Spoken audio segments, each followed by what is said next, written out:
Apa kaki? Anis. Iya. Mon Anis Ria re, ya re, sumbut Anis re. Iya. Yo, bagajo.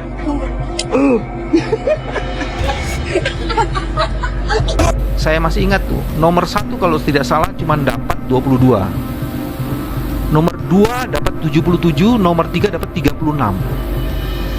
Itu di C1.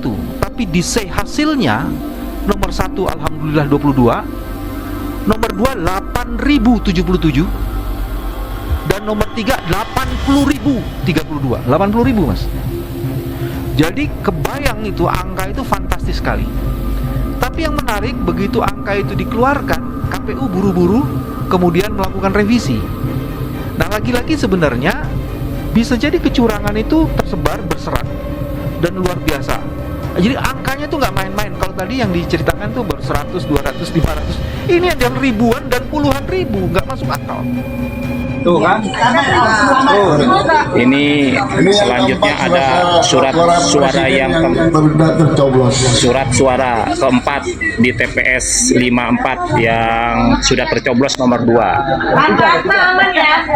Presiden dan Wakil Presiden ya sudah tercoblos di nomor 02. Ya, ini kalau video kalaupun diedit nanti nggak ini ya, tetap ketahuan. Kalau foto masih bisa diutak-atik. Tapi orangnya diganti nggak itu? Dia ganti.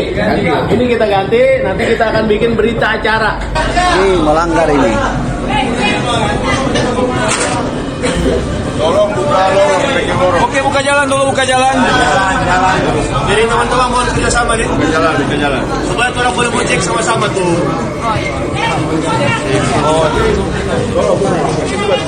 Oke, kawan-kawan boleh buka sedikit karena orang juga mau jaga jangan sampai ada apa-apa. Boleh buka begini. Kawan-kawan boleh buka sedikit karena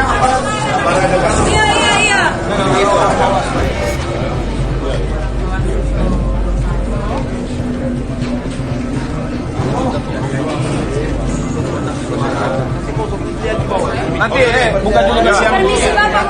Oke teman-teman boleh pikir. Pemirsa, viral di media sosial rekaman percakapan yang diduga mengarahkan kepala desa untuk mendukung pasangan nomor urut 2. Rekaman percakapan ini membuat heboh dunia maya dan menuai beragam komentar netizen. Jadi untuk kepala desa ini langsung aja kita diarahkan ke 02. Itu dulu yang pertama. Tidak ada cerita lain, tidak ada cerita alasan apapun, menangkan 02 di desa masing-masing. Dengan catatan 100.000 dikeluarkan uang dari situ. Dan dari dana desa itu 50 untuk dikirim ke sana untuk mereka penggunaan untuk apalah serangan sama mereka. Itu ada penggunaannya nanti PJ di situ, Kapolres di situ, dan di situ, kejari di situ. Penggunaannya tuh penggunaan untuk pilpres, operasional mereka. Jadi yang 50 tinggal di desa. Dan ini macam tahun lalu kan udah tahu lah itu senior kan. Dan ini mudah-mudahan tidak ada pemeriksaan terkait 2024.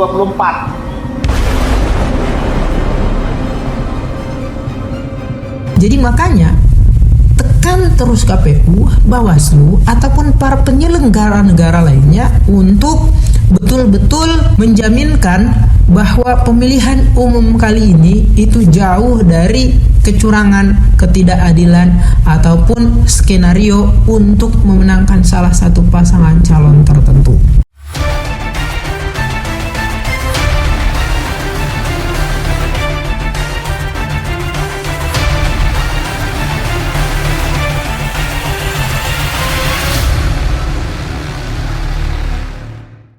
Bismillahirrahmanirrahim. Assalamualaikum warahmatullahi wabarakatuh. Alhamdulillahirrabbilalamin. Allahumma salli ala sayyidina Muhammad wa ala ali sayyidina Muhammad. Terus bersyukur kepada Allah Subhanahu wa taala dan tidak lupa bersolawat kepada Rasulullah Muhammad sallallahu alaihi wasallam. Amin rabbal alamin. Balik lagi di Blog Kosto Channel. dalam pembahasan berita populer ya bersama saya yang sampai hari ini tak kunjung populer. Sahabat-sahabat Blog Sote Channel, semoga terus dalam keadaan sehat walafiat dan terus dalam lindungan Tuhan Yang Maha Esa.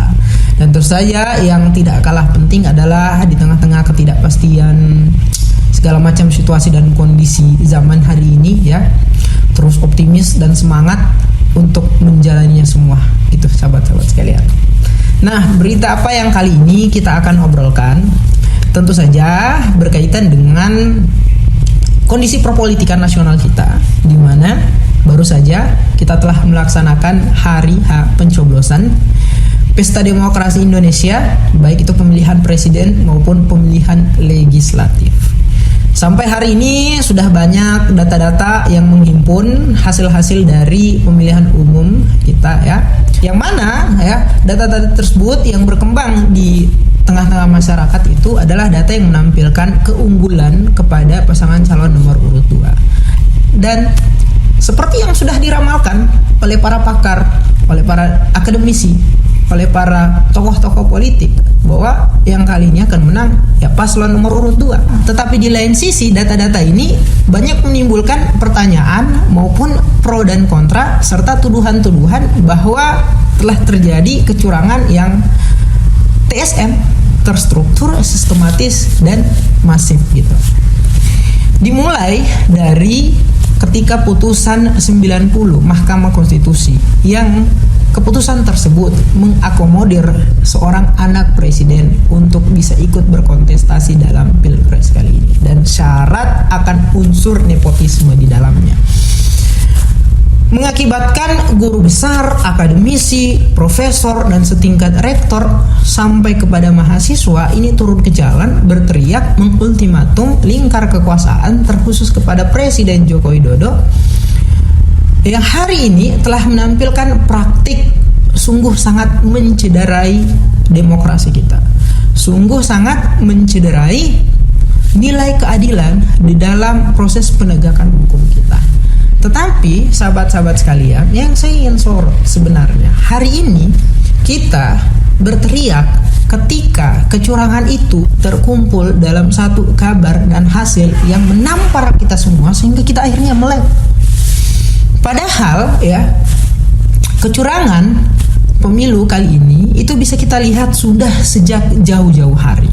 Nah, bagusnya dalam proses pemilihan umum kita kali ini sempat ada salah satu film yang viral dan menghebohkan keadaan stabilitas nasional kita, di mana film itu adalah film Dirty Vote.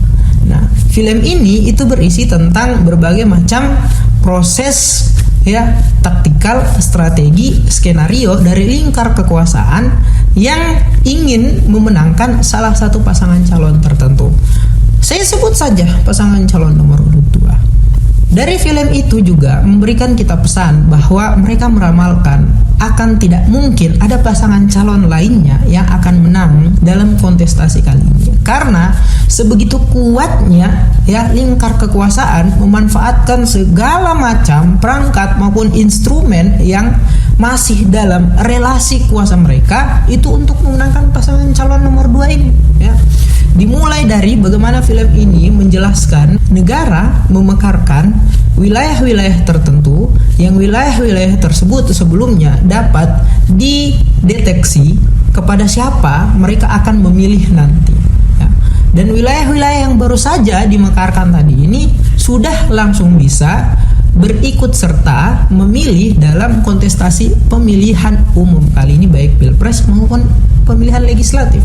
Berbeda dengan ada salah satu daerah ya yang baru mekar tapi baru kemudian 3 sampai 4 tahun dulu dia baru bisa berikut serta dalam pemilihan umum. Demikian juga dengan 20 PJ gubernur dan pimpinan-pimpinan daerah setingkat wali kota dan bupati yang diberikan peran untuk memberikan efek elektoral di internal birokrasi masing-masing daerah tersebut. Dan tidak sedikit di antara mereka kemudian menjadi agen-agen yang mengkampanyekan pasangan calon tertentu yang direstui oleh lingkar kekuasaan. Tidak sampai di situ, bahkan kepala desa dalam film tersebut menampilkan salah satu data ya, yang kepala desa tersebut mengakui bahwa ada tekanan, ada intimidasi kepada mereka untuk bisa memenangkan pasangan calon nomor urut 2 ini. Bahkan sampai dengan pembagian bantuan sosial itu dipolitisir sedemikian rupa, di mana dalam pembagian teknis bansos tadi ini banyak hal yang menyalahi aturan. Di dalamnya ada maksud untuk mengkampanyekan salah satu pasangan calon tertentu secara terselubung. Masih ingatkah sahabat-sahabat sekalian ketika salah seorang menteri, ya sebut saja Menteri Perdagangan Pak Zulhas, yang merupakan juga seorang ketua umum partai, yang partai tersebut berkoalisi dalam pemenangan pasangan calon nomor urut 2. Ia mengatakan bahwa bansos ini milik Pak Jokowi. Pak Jokowi mempunyai anak namanya Gibran, dan Gibran hari ini ikut berkontestasi dalam Pilpres 2024. Kalau bansos ini mau dilanjutkan, diberikan kepada masyarakat, oleh karena itu pilihlah orang yang akan melanjutkan program Pak Joko Widodo. Nah, sementara kita ketahui sendiri siapa yang hari ini terus menggalakkan ya keberlanjutan kebijakan atau program-program dari rezim sebelumnya, ya tentu saja pasangan calon nomor urut 2. Dan bahkan tidak perlu sehebat apapun untuk menilai bahwa apa yang dipraktikkan waktu itu oleh Pak Zulhas ini merupakan salah satu kampanye terselubung.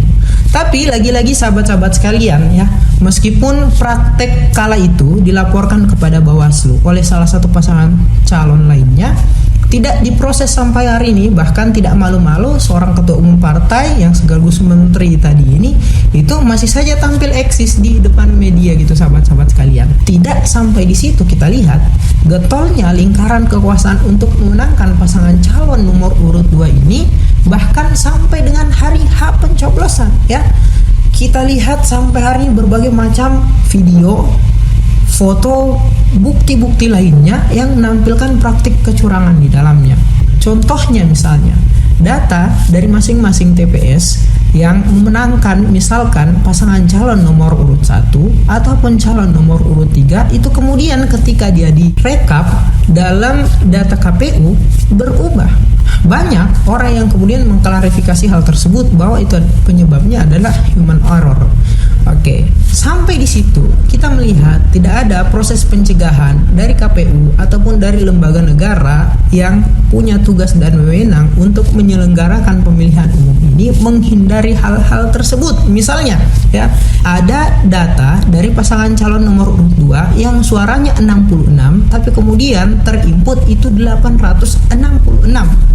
Bayangkan secara logika ya, pemilih kita kali ini baik dalam negeri maupun luar negeri itu berjumlah 240 juta dan TPS-nya sekitar 800.600 sekian gitu.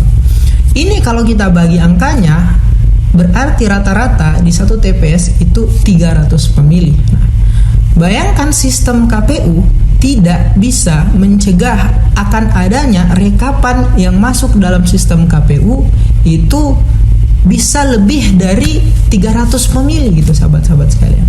Seharusnya ya sistem yang dibuat oleh KPU ini sudah bisa menaruh peringatan, warning kepada data-data yang mungkin saja akan menyalahi angka yang sudah teratur di dalam sistem KPU itu sendiri. Parahnya apa? KPU mengkonfirmasi berbagai macam tudingan masyarakat itu hanya dari pelaporan-pelaporan masyarakat yang terpublikasi dan diinformasikan. Tidak kemudian merubah sistemnya, memperbaiki sistemnya agar masih ada celah-celah yang lain misalnya yang tidak dilaporkan, tidak dipublikasikan atau diinformasikan oleh masyarakat itu bisa diperbaiki dalam sistem KPU. Begitu juga dengan penyandang disabilitas yang kita lihat dalam salah satu video, dia diarahkan oleh oknum tertentu untuk memilih pasangan calon nomor urut 2. Padahal kita lihat tangannya waktu itu ingin bergerak kepada pasangan calon nomor urut 1. Nah, Ini baru satu saja penyandang disabilitas. Bayangkan dalam data KPU kita yang kira-kira jumlah penyandang disabilitas ini 1.100.000 sekian-sekian, itu dimanfaatkan, digerakkan, didampingi untuk memilih pasangan calon nomor urut 2 ya. Itu pun masih 1 juta data penyandang disabilitas yang masuk dalam data KPU. Nah, dari data yang lain ada yang mengatakan bahwa penyandang disabilitas kita sebenarnya di Indonesia yang punya hak pilih itu ada hampir sekitar 8 juta sekian-sekian orang. Nah, 1 juta saja tadi yang berpotensi untuk didampingi, untuk diarahkan untuk memilih pasangan calon nomor urut 2. Bagaimana dengan 7 juta orang yang tidak terdata dalam daftar pemilih pemilu kali ini? Kami menyorot hal-hal demikian yang meskipun itu bersifat teknis, ya karena sebelum adanya ketetapan terkait dengan detail-detail pelaksanaan pemilihan umum, sebelum dengan adanya pembahasan dan penetapan anggaran pemilihan umum kali ini, jauh-jauh hari sudah ditegaskan bahwa asas pemilu ini luber, jurdil, langsung, umum, bebas, rahasia, jujur, dan adil. Nah, seharusnya melihat asas tersebut tidak ada lagi hal-hal yang berpotensi atau ruang-ruang atau celah-celah yang bersifat ecek-ecek itu kemudian tidak dicegah dalam sistem KPU yang berasaskan jujur dan adil tadi ini. Dan selain faktor-faktor yang sebelumnya, ini menjadi salah satu akibat dari ketidaksiapan KPU untuk mengontrol segala macam ruang, celah, atau potensi-potensi kecurigaan masyarakat terkait dengan dugaan kecurangan yang dilakukan ataupun menuduh KPU masuk dalam lingkaran sesat, lingkaran kekuasaan yang mengamini kemenangan satu putaran pasangan calon nomor urut 2, berakibat pada rakyat berdebat pada ranah mereka dan perdebatan mereka itu berdiri di atas kepentingan masing-masing pasangan calon tertentu, bukan berdiri di atas nilai moralitas dari pantas tidaknya, curang tidaknya, ataupun adil tidaknya begitu. Tidak sadar masyarakat ini kenapa kita menuntut adanya transparansi dari KPU, keterbukaan dari sistem yang menjunjung nilai jujur dan adil tadi ini, ya adalah juga untuk penghematan anggaran masyarakat. Jadi untuk masyarakat Indonesia, tuduhan kecurangan itu tidak berarti selalu mendiskreditkan angka kemenangan meskipun hasilnya sementara ya kepada salah satu pasangan calon tertentu. Karena bukan tidak mungkin di sisi lain ternyata ada praktik senyap yang sengaja menampilkan ruang-ruang bisa terjadi kecurangan atau ketidakadilan dalam proses pemilihan umum kali ini, sehingga mungkin saja bisa terlaksana pemilihan kembali. Misalnya beberapa TPS di Indonesia yang karena beberapa faktor tertentu akhirnya mereka harus melaksanakan pemilihan umum. Dan ingat, proses pemilihan ulang, pemilihan umum kali ini itu memakan anggaran, dan anggarannya semua berasal dari masyarakat Indonesia juga.